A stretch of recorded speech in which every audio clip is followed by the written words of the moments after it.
ভালোবাসার ফিনিশ পাখি দীপঙ্কর ভট্টাচার্য।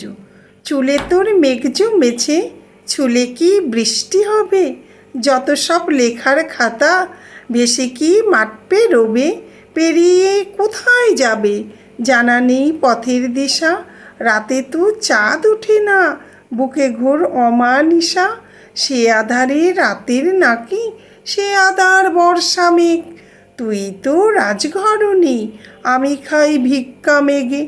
ঘরে নেই চাল ও চুলো, ঘরে নেই মাথার বালিশ, তবু রোজ ভাঙা ঘরে ঝরে যায় অঝোর বারিশ। ভিজে যাই ভিজতে থাকি, জেগে থাকি ভিজব বলে। স্বপ্নের ঘোর কেটে যায় বর্ষার রাত পোহালে। জেগে উঠে হাতড়ে বেড়াই, ধুলো ওড়ে দমকা হাওয়ায়। কানে কানে গল্প বলে বৃষ্টির বেপথ যাওয়া। শুনে যেই মুচড়ে পড়ি ছিঁড়ে চুল নিজের হাতে।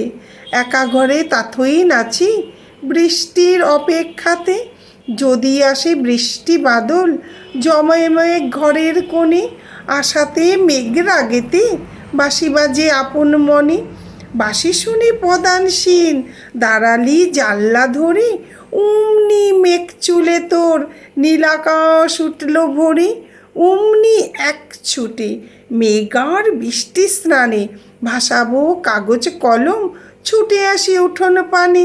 দেখি মেঘ দাঁড়িয়ে আছে জানলার অন্য পারে, ছুটে যাই মেঘের কাছে, টান নেই ঘর দুয়ারে। চুলে কি বৃষ্টি হবে বল না দূরের ও মেঘ, একবার ছুঁয়েই দেখি বেঁচে থাক বুকের আবেগ।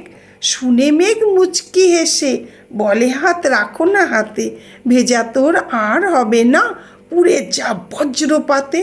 পোড়া তোর সেই সে কবি, মেঘ তুই দেখবি নাকি? পোড়া সেও বুকে কেমন জেগে ওঠে ফিনিশ পাখি।